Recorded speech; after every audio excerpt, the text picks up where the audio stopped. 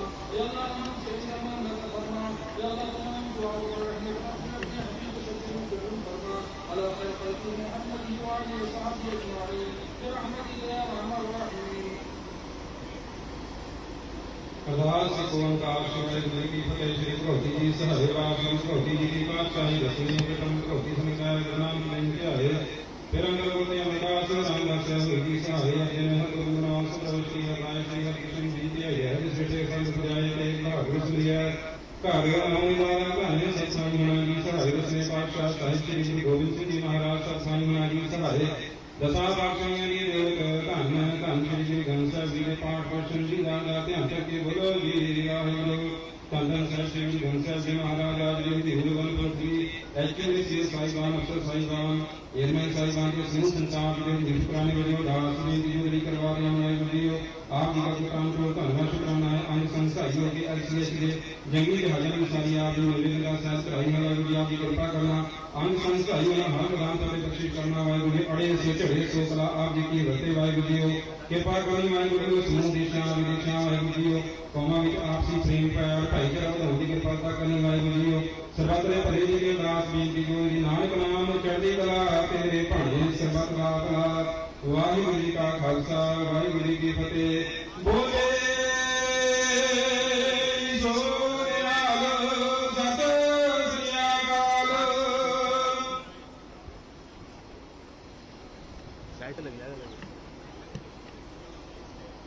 परमेश्वर के वचन पवित्र बाइबल में से वचन पढ़ना सुने।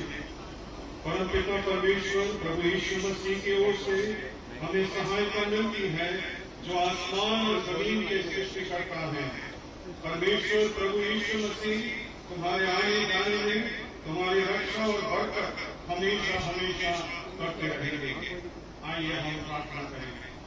हमारे जीवित महान स्वर्गीय परमपिता परमेश्वर प्रभु यीशु मसीह इस गौरवशाली समय के लिए हम आपका हृदय से धन्यवाद देते हैं। प्रार्थना करते हैं इस नए लड़ाकू हेलीकॉप्टर और लड़ाकू विमानों पर आपके आशीष और बरकत का हाथ होने पाए। ये हमारे दुश्मनों के लिए घातक और हमारे देश के लिए सदैव विजयी बनी रहे। ये हमारी आपसे विनती और प्रार्थना है। विनती निवेदन और प्रार्थना करते हैं हमारे आदरणीय रक्षा मंत्री जी के लिए, तमाम वायु सैनिकों के लिए, तमाम अधिकारियों के लिए, सब पर आपकी आशीर्वाद और आपकी कृपा दृष्टि सदैव बनी रहे। ये प्रार्थना प्रभु यीशु मसीह के नाम से मांगते हैं। आमीन, आमीन, आमीन। Ladies and gentlemen, look to your right. In the sky, you will find a 3-acre formation led by one light combat helicopter incident, flown by Wing Commander Saurabh Sharma and Co-Leader Anush, flying by 2 NH Mark 4 on either side, flown by Wing Commander Arindam Gupta and Wing Commander Praneet Vasireddy.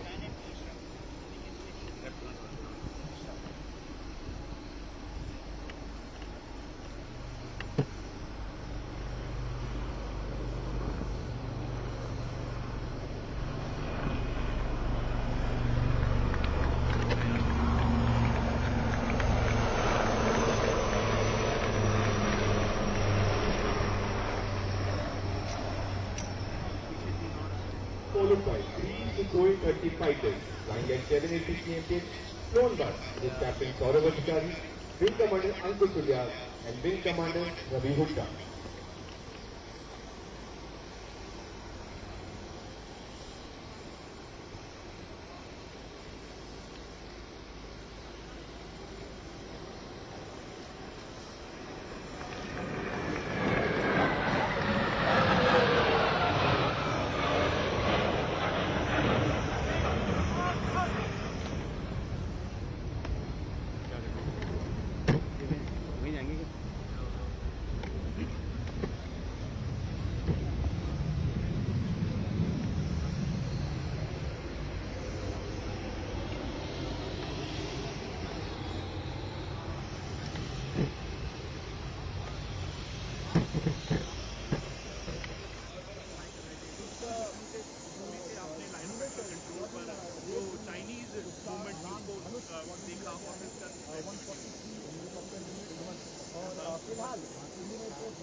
Helicopter एक साल में manufacture कर पाए, अगर ऐसा हो सकता है तो जो पुराने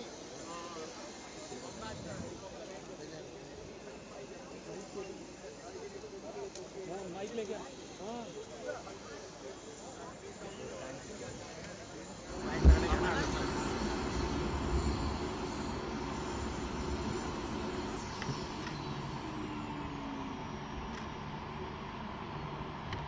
रुकावटें आती हैं सफलता की राहों में, ये हम सब जानते हैं, फिर भी हर मंजिल को पा ही लेते हैं वो जो कभी नहीं मानते।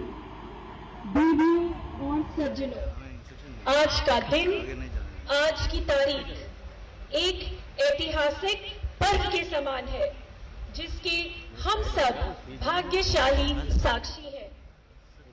भारत के माननीय प्रधानमंत्री श्री नरेंद्र मोदी जी के मार्गदर्शन से शुरू किए गए मेक इन इंडिया अभियान के तहत विकसित हुआ लाइट कॉम्बैट हेलीकॉप्टर आज भारतीय वायु सेना में संकलित होने के लिए पूरी तरह से तैयार है। ये हमारा असीम सौभाग्य है कि यह कार्य हमारे माननीय रक्षा मंत्री श्री राजनाथ सिंह जी के कर कमलों द्वारा आज होगा। इस भाग्यशाली दिन पर भारतीय वायु सेना के वीर सैनिकों, पूर्व सैनिक, हिंदुस्तान एरोनॉटिक्स लिमिटेड के परिश्रमी वर्कर्स, डिजाइनर्स, इंजीनियर्स, पायलट्स, सारी सपोर्ट इंडस्ट्रीज, सभी के लिए एक बार जोरदार तालियां।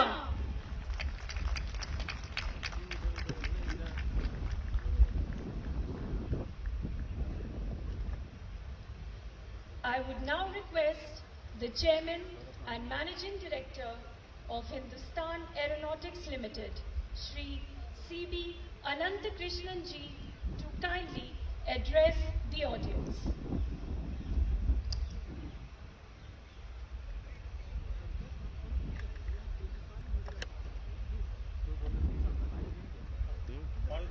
Raksha Mantri, Shri Rajnath Singh Ji, Chief of Air Staff, Air Chief Marshal B.R. Chaudhary, PVSM, AVSM, VM, ADC, other dignitaries on the dais and off the dais, senior officers from Indian Air Force, Indian Army, Indian Navy and Indian Coast Guard.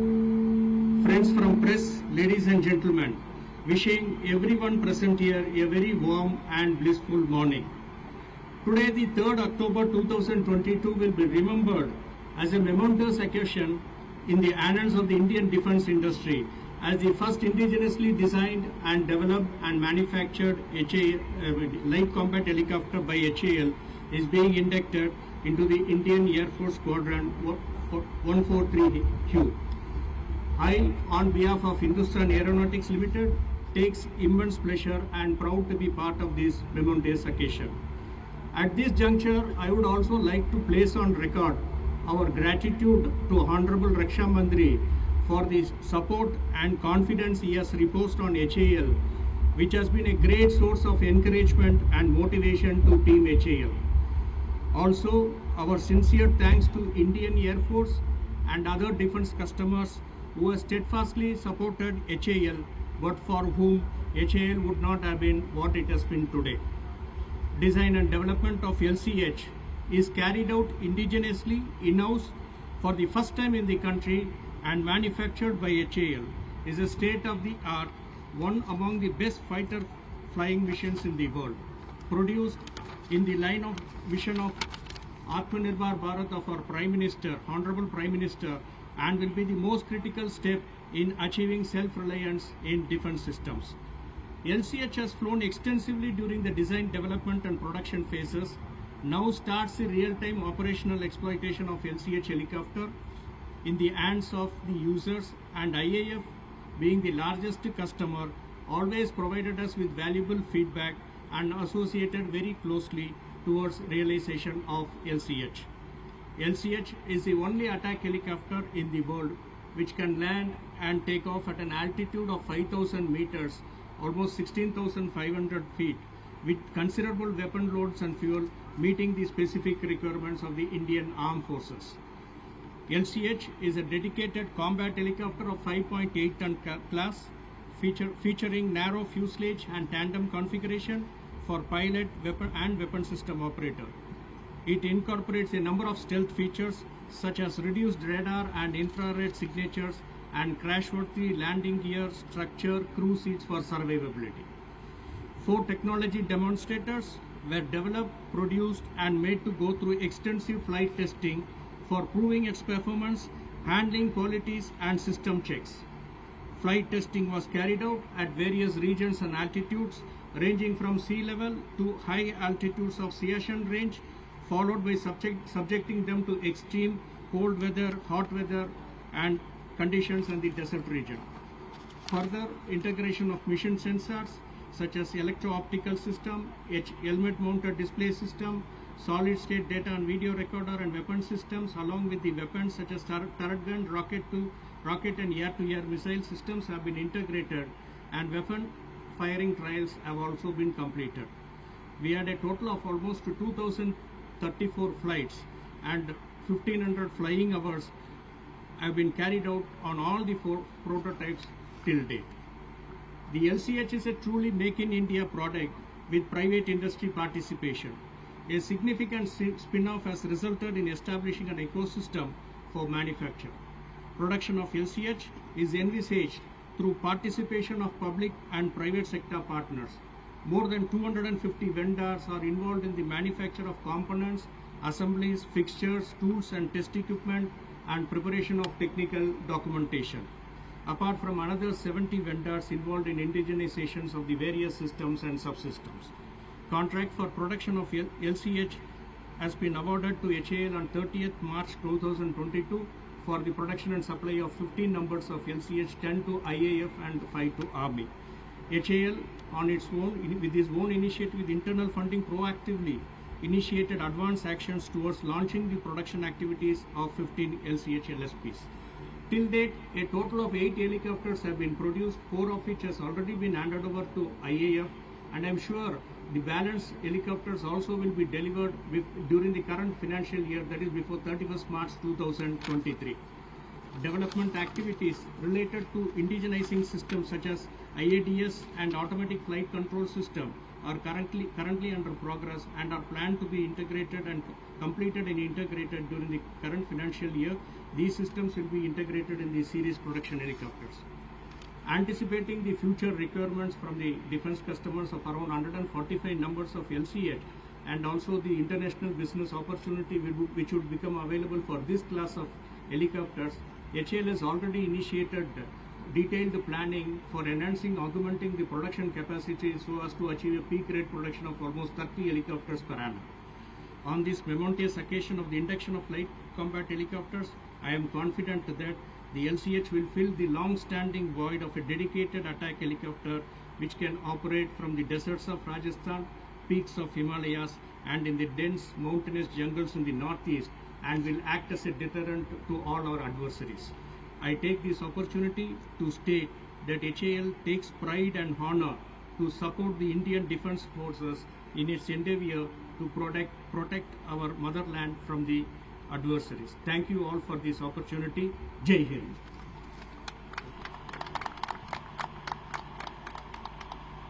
I would now request the Chief of the Air Staff, Air Chief Marshal, kindly address the August gathering.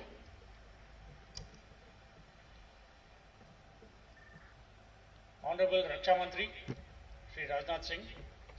Honorable Member of Parliament, Shri Rajendra Gehlot, Chief of Defence Staff, AOC&C South Western Air Command, officers from the Ministry of Defence and State Government, senior officers from the Defence Services, senior dignitaries from Hindustan Aeronautics, distinguished guests, ladies and gentlemen, good morning to all of you.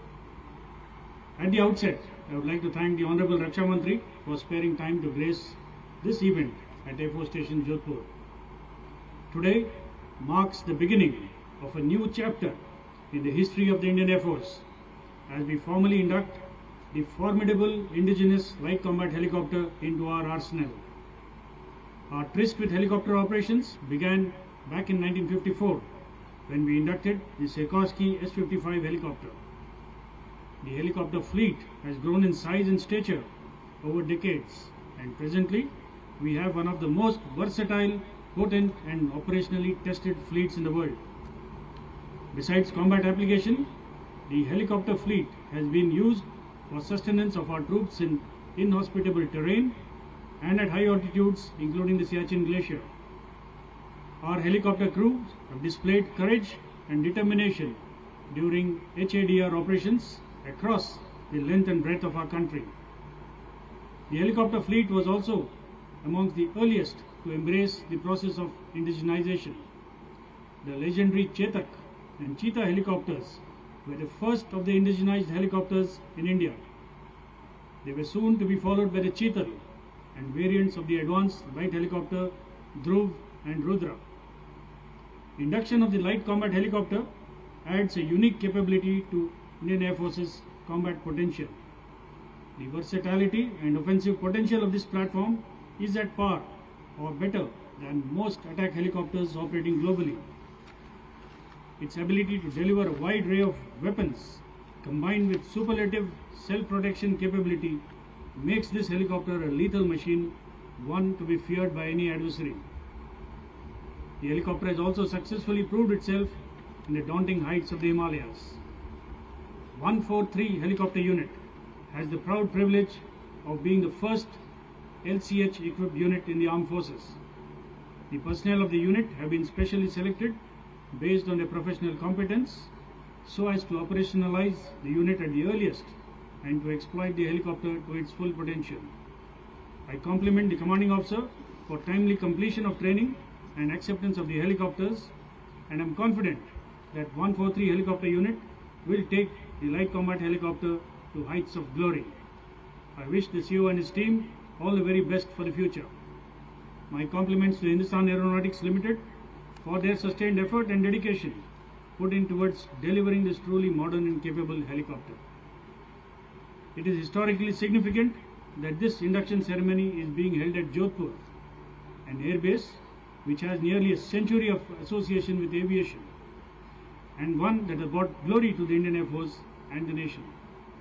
I congratulate the AOC&C Southwestern Command and AOC of 32 Wing on a well-organized induction ceremony, and I am confident that they will drive the operationalization process of the fleet with vigor.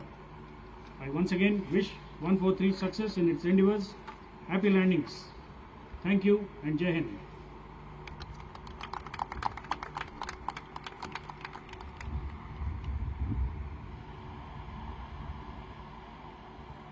अब मैं निवेदन करती हूँ माननीय रक्षा मंत्री श्री राजनाथ सिंह जी से, श्रीमान कृपया सभा को संबोधित करें।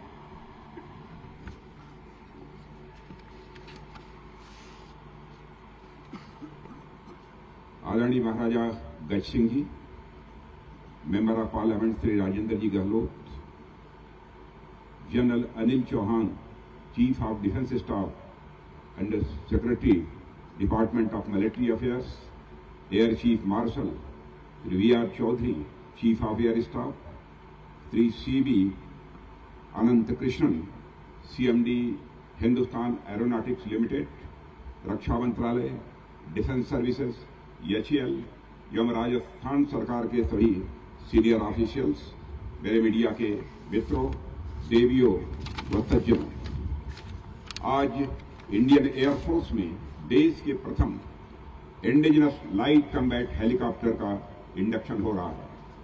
प्रचंड शक्ति, प्रचंड वेग और प्रचंड प्रहार की क्षमता वाले इस LCH का इंडक्शन हमारी एयरफोर्स की कैपेबिलिटीज में बढ़ोतरी के साथ साथ रक्षा उत्पादन क्षेत्र में आत्मनिर्भरता की ओर भी यह एक बड़ा कदम है। अमृतकाल की प्रारंभिक वेला में इस पराक्रमी LCH का इंडक्शन देश की आजादी के शताब्दी वर्ष तक इंडियन एयरफोर्स को दुनिया की सर्वश्रेष्ठ एयरफोर्स बनाने में आपके संकल्प को दर्शाता है। साथ ही यह शताब्दी वर्ष तक रक्षा उत्पादन क्षेत्र को पूर्ण आत्मनिर्भर बनाने के आपके संकल्प को भी दिखाता है।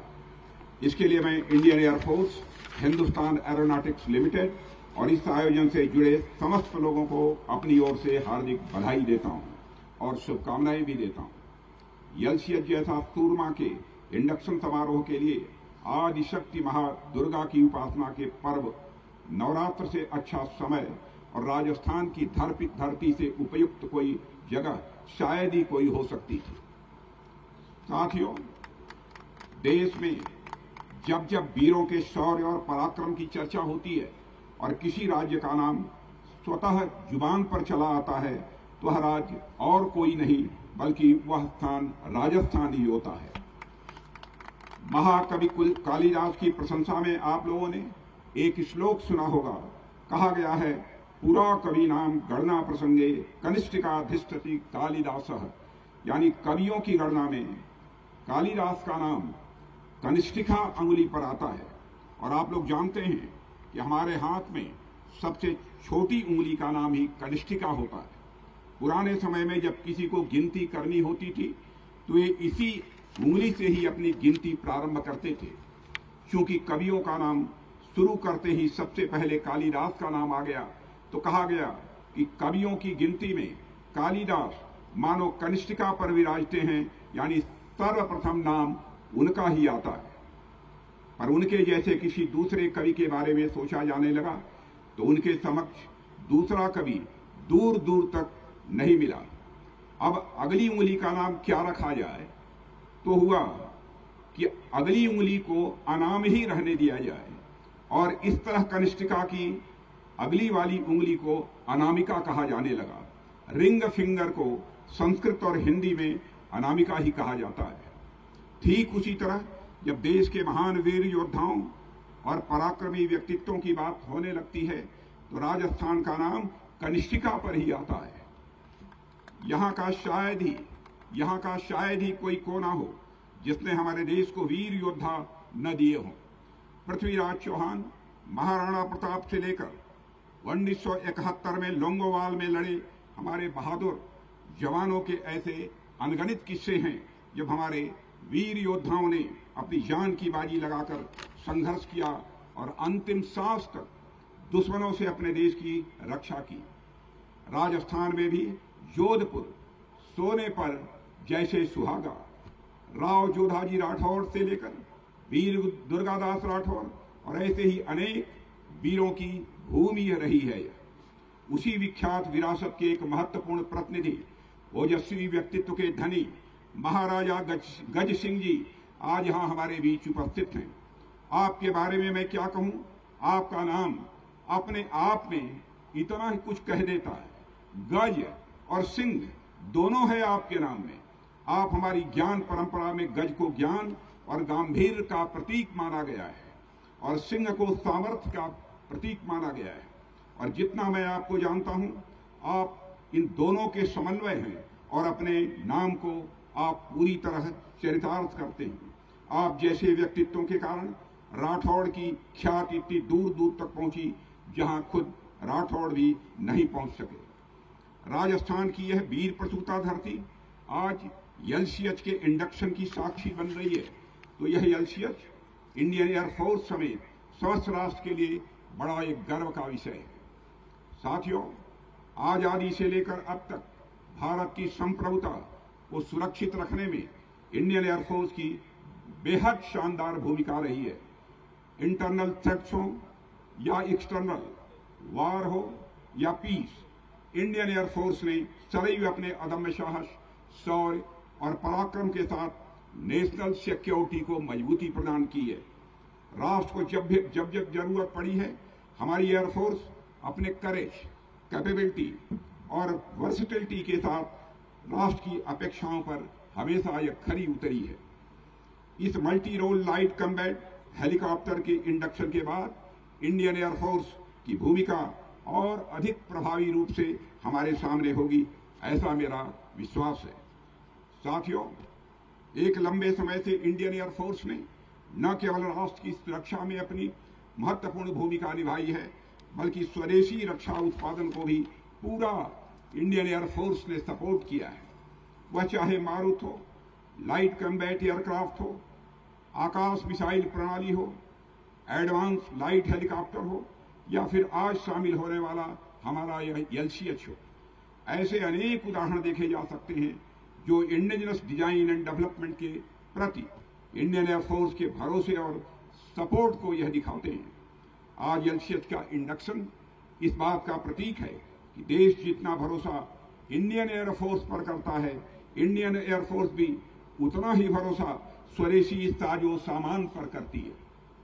साथियों, अटैक हेलीकॉप्टर की जहां तक बात है, आजादी के बाद लंबे समय तक इस क्षेत्र में स्वदेशी तकनीक पर आवश्यक ध्यान नहीं दिया गया।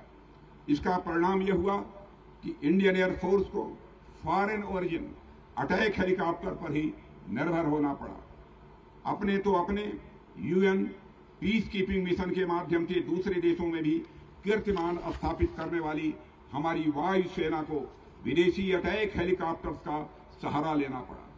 साथियों, देश में लंबे समय से स्वदेशी अटैक हेलीकॉप्टर्स की आवश्यकता महसूस की जा रही थी, पर 1999 में कारगिल युद्ध के दौरान इसकी जरूरत को गंभीरतापूर्वक अनुभव किया गया। तब से लेकर अब तक की यानी 2 दशकों की देश की रिसर्च एंड डेवलपमेंट का प्रतिफल है एलसीएच, और इंडियन एयरफोर्स में इसका इंडक्शन हमारे डिफेंस प्रोडक्शन की राह में एक इम्पॉर्टेंट माइलस्टोन है।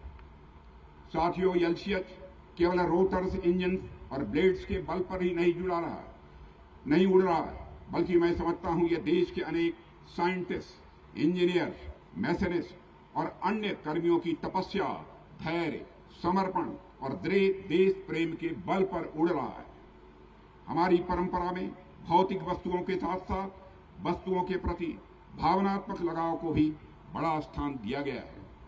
इस दृश्य वस्तुओं के प्रति हमारी अदृश्य भावनाओं की शक्ति को भी इस देश ने जाना है और समझा है। भारत में वेपन्स, इक्विपमेंट और प्लेटफॉर्म्स को भी आध्यात्मिकता के नजरिए से देखा गया है।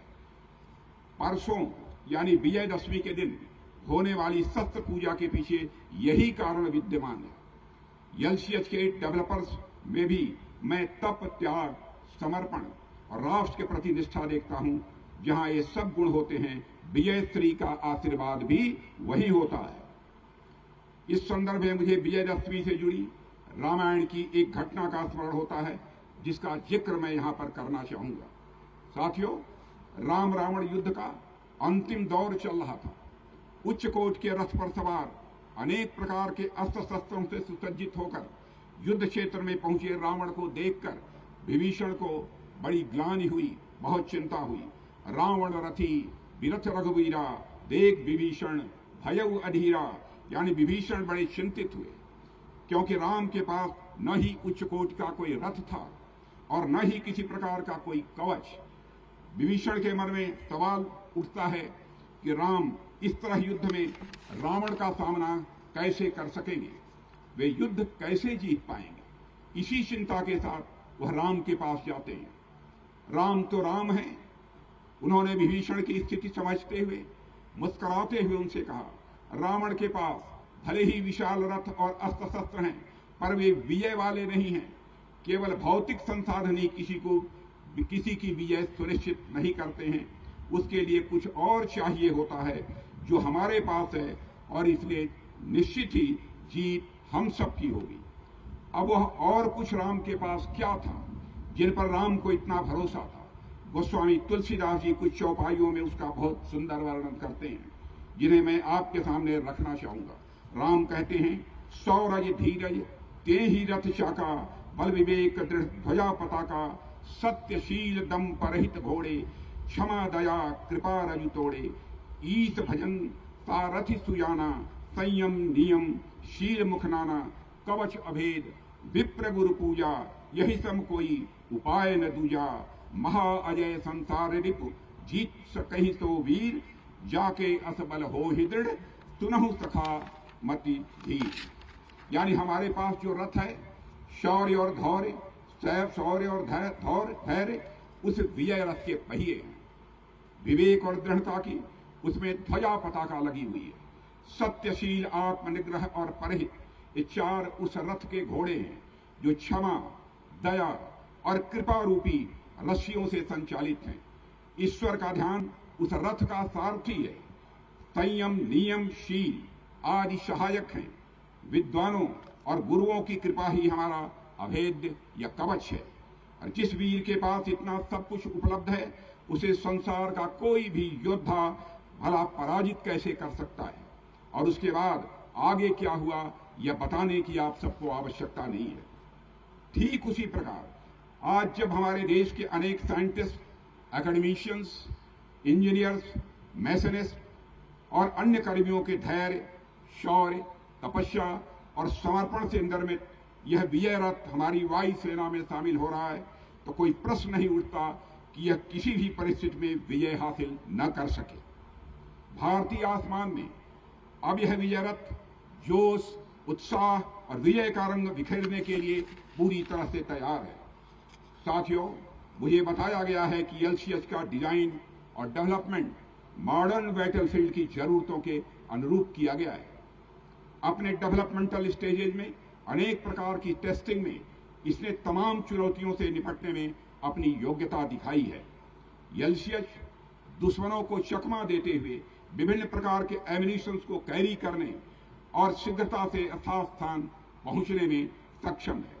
यह वर्सटाइल हेलीकॉप्टर विभिन्न टेरेन में हमारी आर्म्ड फोर्सेज की जरूरतों पर पूरी तरह यह खरा उतरता है। ऐसे में एलसीएच हमारी आर्मी और एयरफोर्स दोनों के लिए एक आइडियल प्लेटफॉर्म है।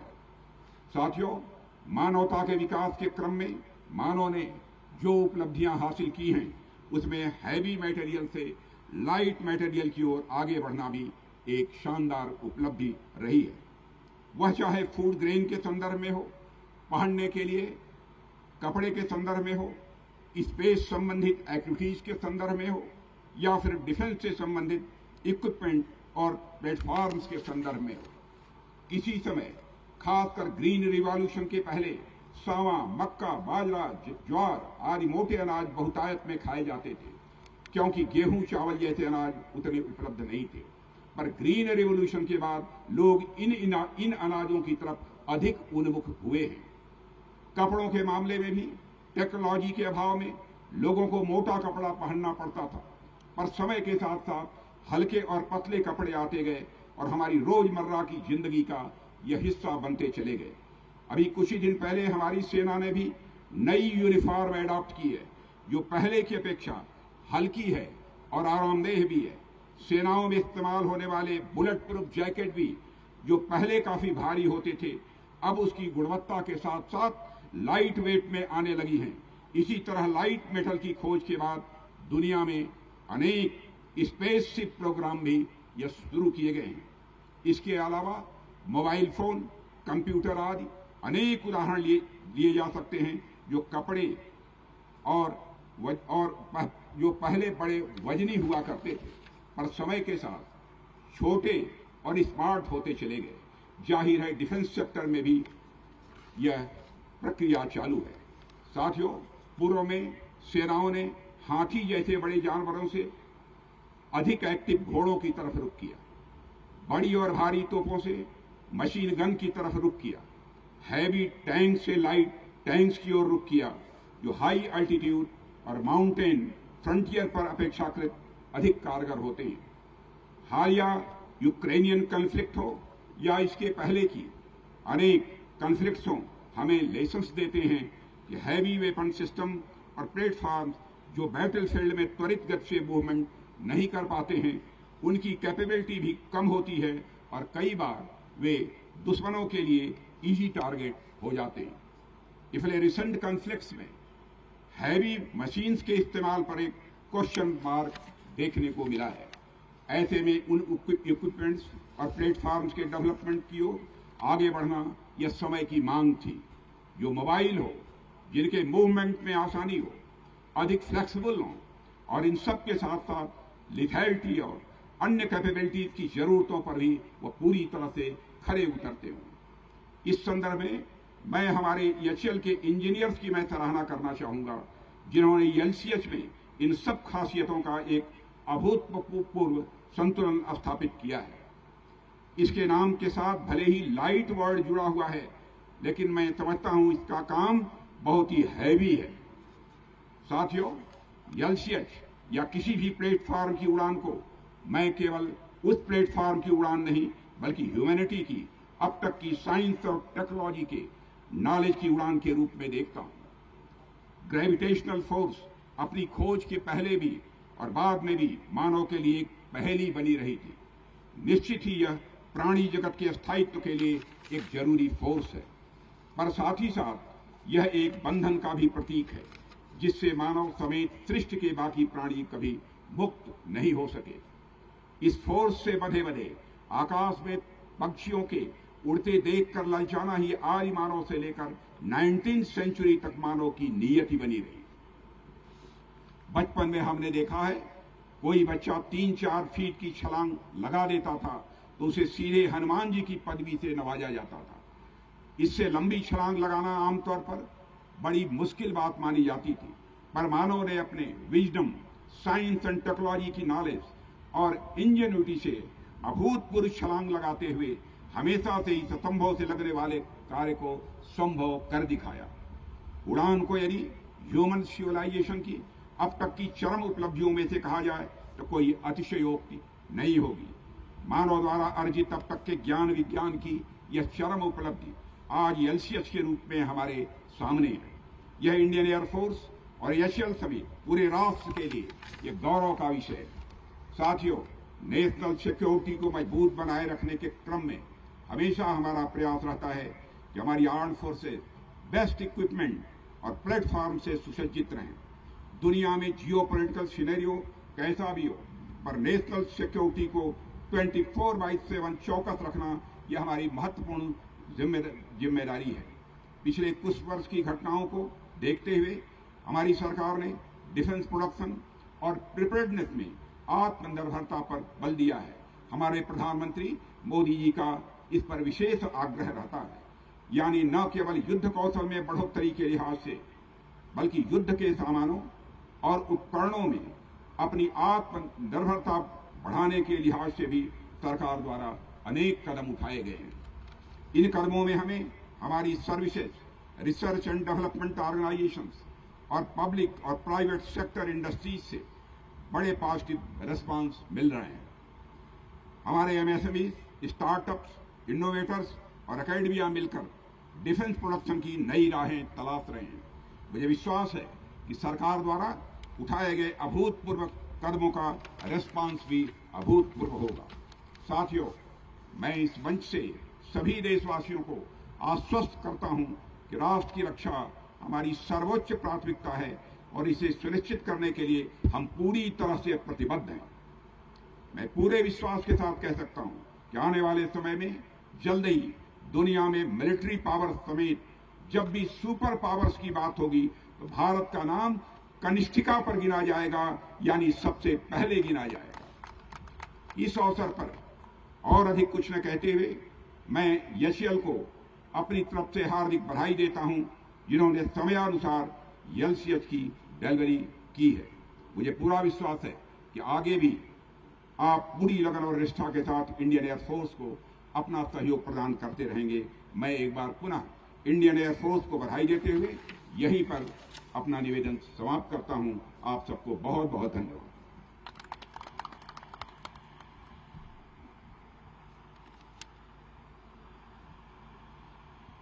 इस प्रेरणा व प्रोत्साहन से भरे संबोधन के लिए मैं माननीय रक्षा मंत्री जी का तहे दिल से आभार प्रकट करती हूँ। We shall now witness the handing over of the ceremonial key by the Chairman and Managing Director, Hindustan Aeronautics Limited, to the Honorable Raksha Mantri and further to the Chief of the Air Staff and the Commanding Officer of 143 Helicopter Unit. अब मैं निवेदन करती हूँ माननीय रक्षा मंत्री जी से, श्रीमान कृपया chairman and managing director Hindustan aeronautics limited से सेरेमोनियल की स्वीकार करें। वो उसे chief of the air staff और कमांडिंग ऑफिसर 143 हेलीकॉप्टर यूनिट को प्रदान करें।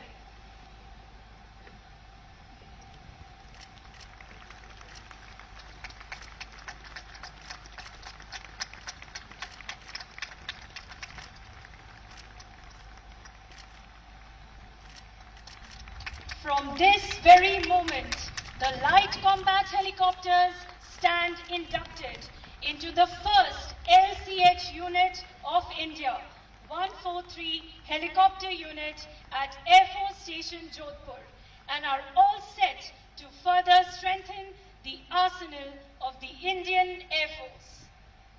It is now time for the traditional exchange of mementos.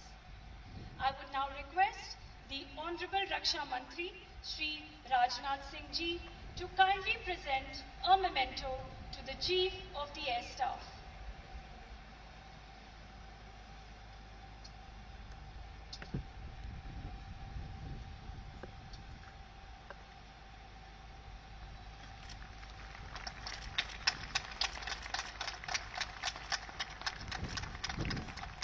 अब मैं निवेदन करती हूँ माननीय रक्षा मंत्री जी से, श्रीमान कृपया chief of the air staff से मेमेंटो स्वीकार करें।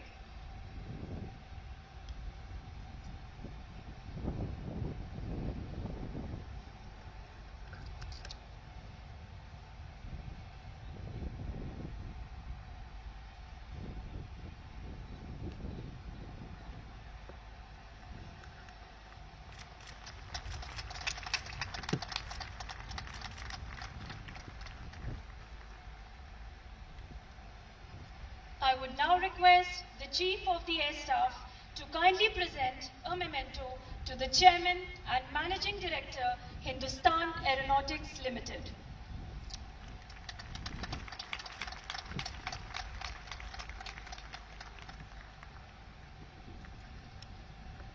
May I now request the dignitaries on the dais to kindly proceed towards the viewers' gallery.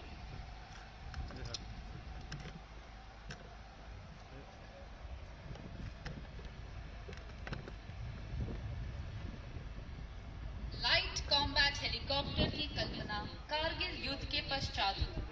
इस युद्ध में भारतीय वायुसेना ने एक सशक्त लड़ाकू हेलीकॉप्टर की आवश्यकता महसूस की, जो भारत की उत्तरी व पूर्वी सीमाओं पर हाई ऑल्टीट्यूड कॉन्फ्लिक्ट में अग्रसर भूमिका निभा सके। सन 2006 में हिंदुस्तान एरोनॉटिक्स लिमिटेड ने लाइट कॉम्बैट हेलीकॉप्टर के विकास की शुरुआत की और इसकी प्रथम उड़ान सन 2010 में हुई। Light combat helicopter is capable of operating at the highest battlefield in Siachen and has proven its capability of landing at helipads up to 16,000 feet in altitude on numerous occasions.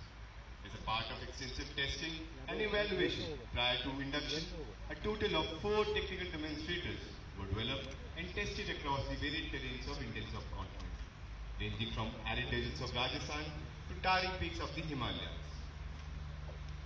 With 20 mm front cannon, 70 mm rockets, air-to-air and air-to-ground anti-tank guided missiles in its suit of armor, the light combat helicopter is capable of instilling fear in the minds of our adversaries.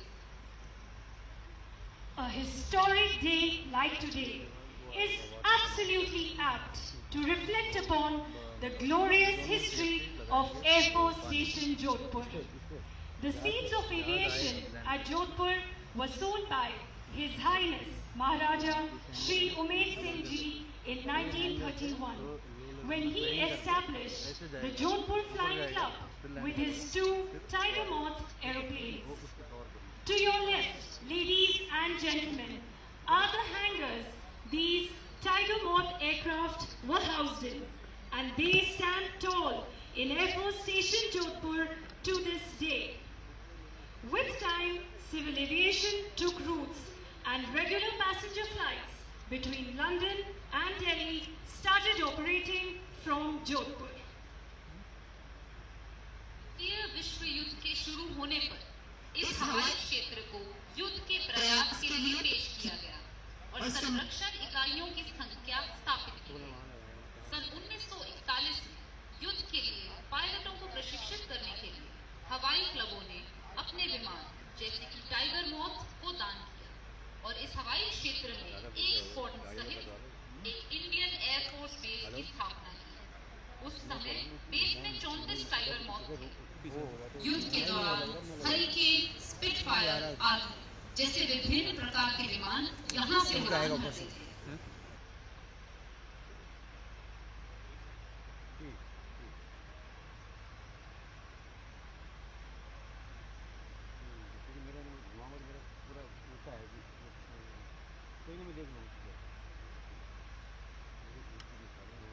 .32 wing was formed on 1st Jan 1971 at Jodhpur as an operational base with the aim of strengthening the southwestern sector. Wing Commander O.P. Mehra was the first commanding officer of 32 wing, which housed HF-24, Marut, MiG-21 in 10, 220 and 29 squadrons respectively.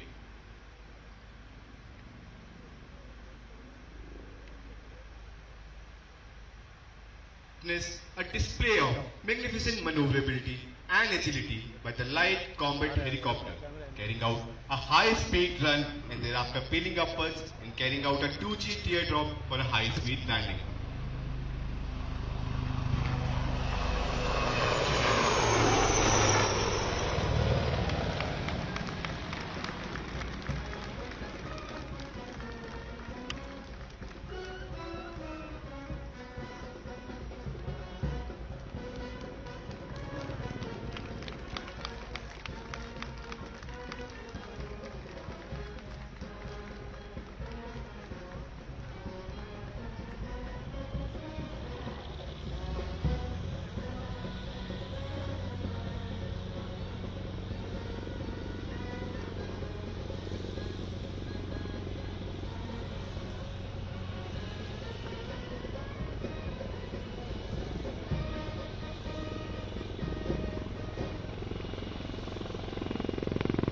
After the breathtaking display of exceptional piloting skills, the light combat helicopter is coming in for landing in front of you. Hello?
आरंभिक है जब 19 से 20वीं सदी में समुद्री जहाज अपनी पहली यात्रा तय करने निकलते थे और जब अपने लक्ष्य के बंदरगाह पर पहली बार पहुंचते उस समय उनका स्वागत यूं ही पानी की बौछार से किया जाता। जब कोई नया जहाज हमारे देश की गणना में शामिल किया जाता है या कोई जहाज अपनी आखिरी उड़ान भरने जा रहा हो तब उसे इस प्रकार की सलामी देकर सराहा जाता है। And that is how, ladies and gentlemen, the water cannon salutes became a tradition for the ages.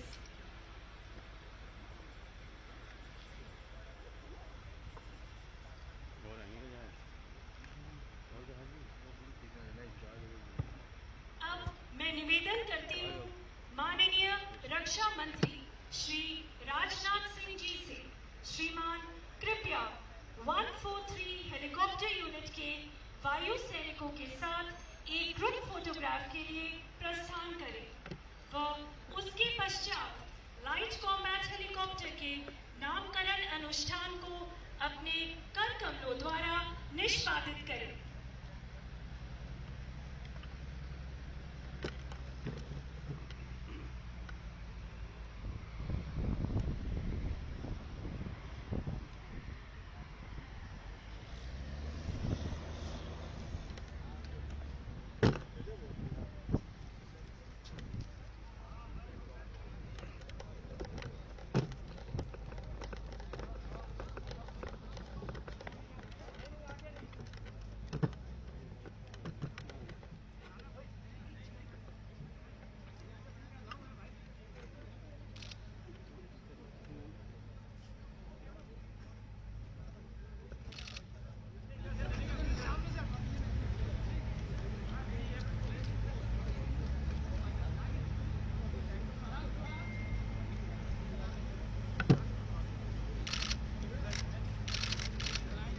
Ready, sir?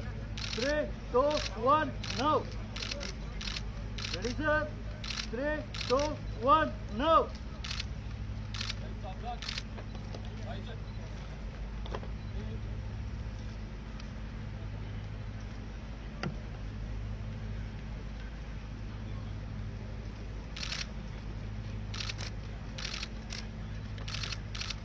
Ready, sir?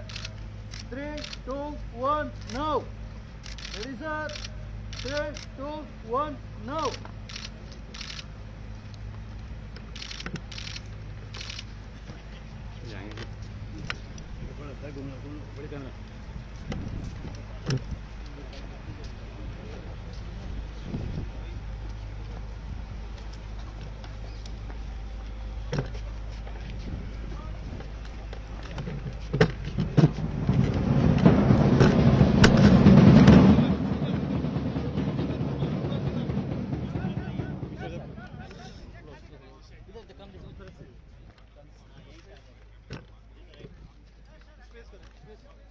एक मिनट भैया, एक मिनट स्पेस के लिए, स्पेस के लिए।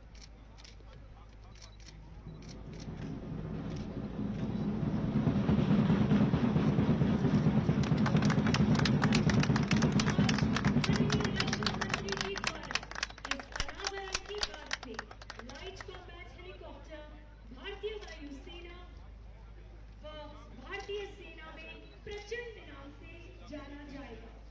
प्रचंड यानी अति उग्र